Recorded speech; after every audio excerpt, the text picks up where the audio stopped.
Iran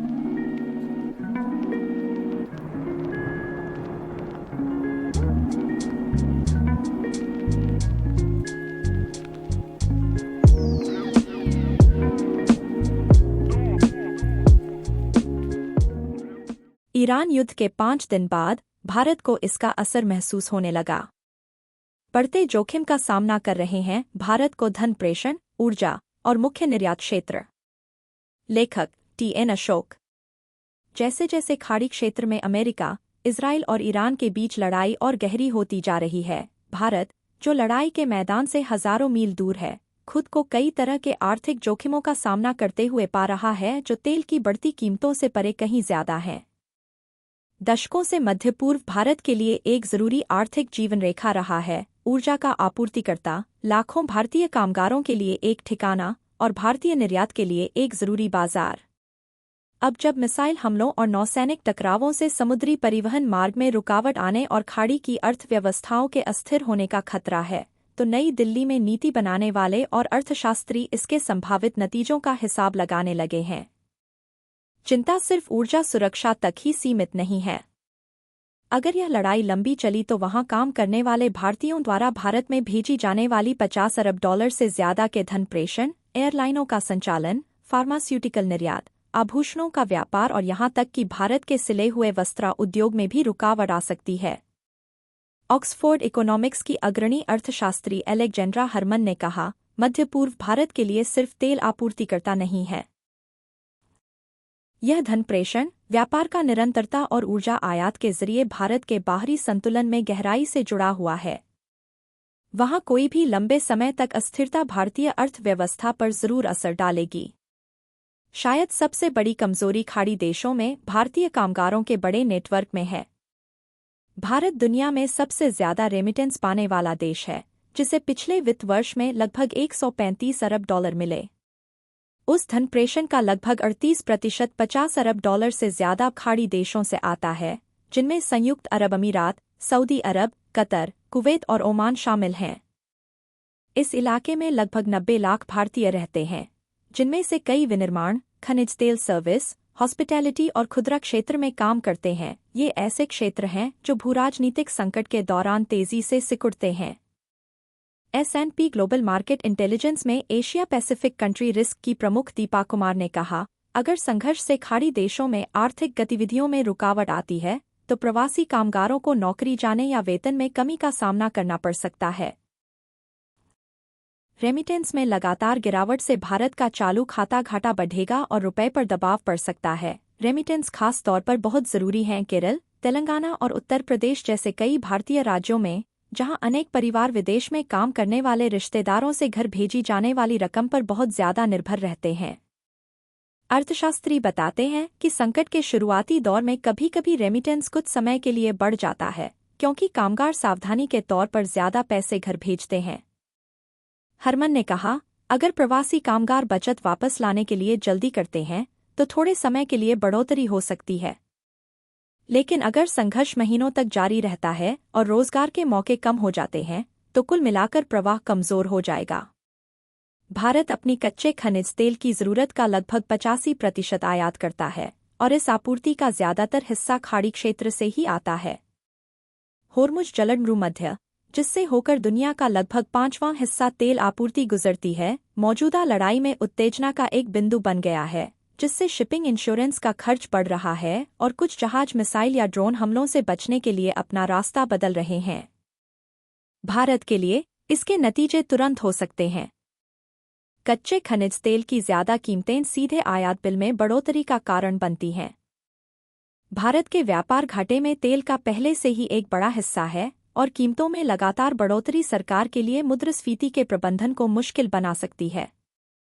Mumbai के एक निवेश बैंक के ऊर्जा विश्लेषक ने अपने ग्राहकों की संवेदनशीलता के मद्देनजर नाम न बताने की शर्त पर कहा, अगर कच्चे तेल की कीमतें लंबे समय तक $110 प्रति बैरल से ऊपर बढ़ती हैं, तो भारत की समष्टि अर्थव्यवस्था का संतुलन दबाव में आ जाएगा। ईंधन का खर्च परिवहन से लेकर रासायनिक खाद तक हर चीज पर असर डालता है, जिसका मतलब है कि मुद्रास्फीति पूरी अर्थव्यवस्था में फैल सकती है।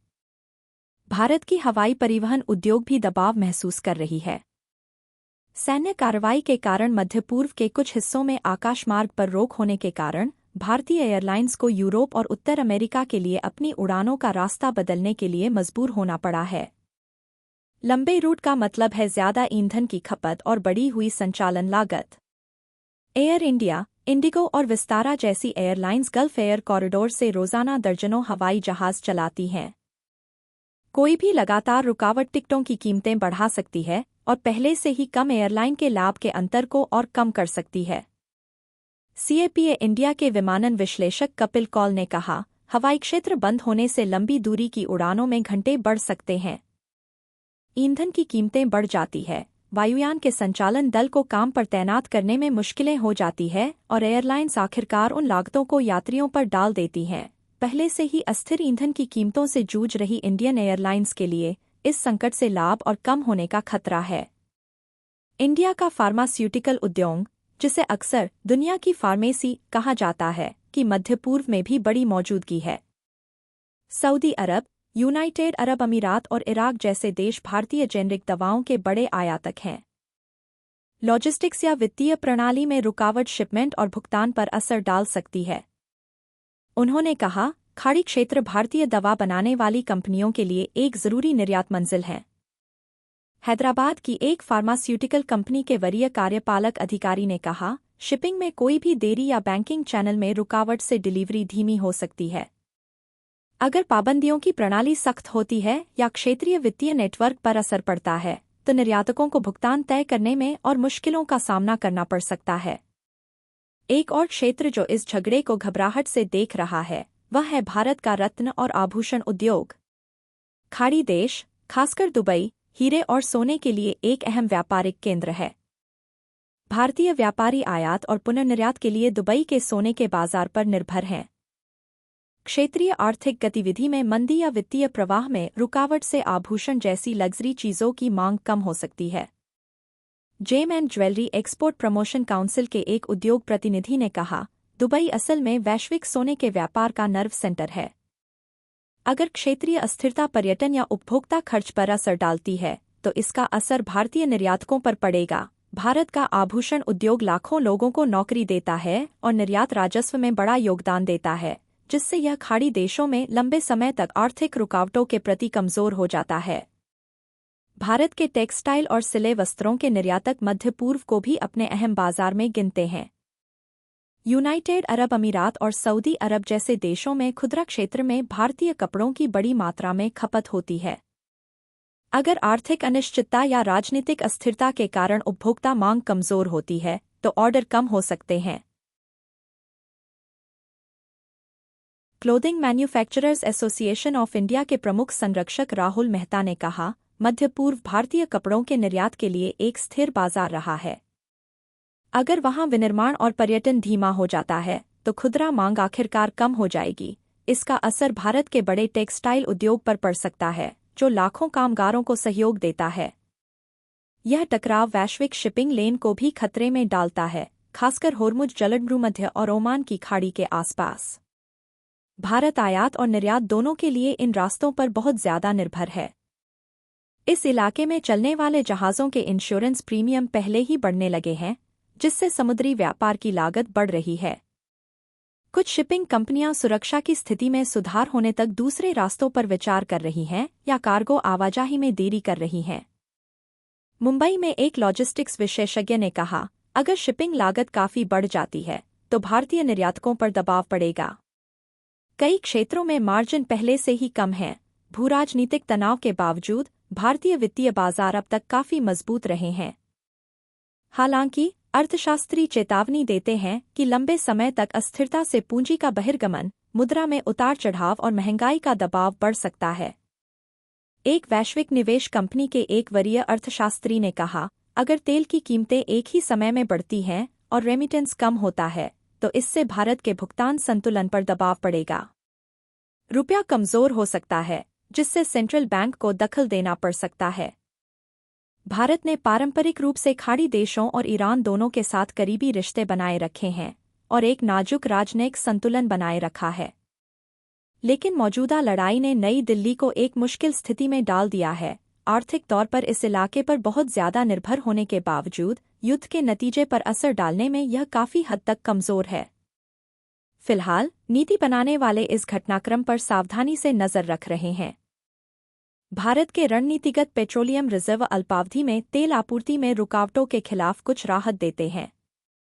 ऊर्जा आयात में विविधीकरण और मध्य पूर्व के बाहर व्यापारिक रिश्तों को मजबूत करना भी दीर्घावधि नीति प्राथमिकताएं हैं।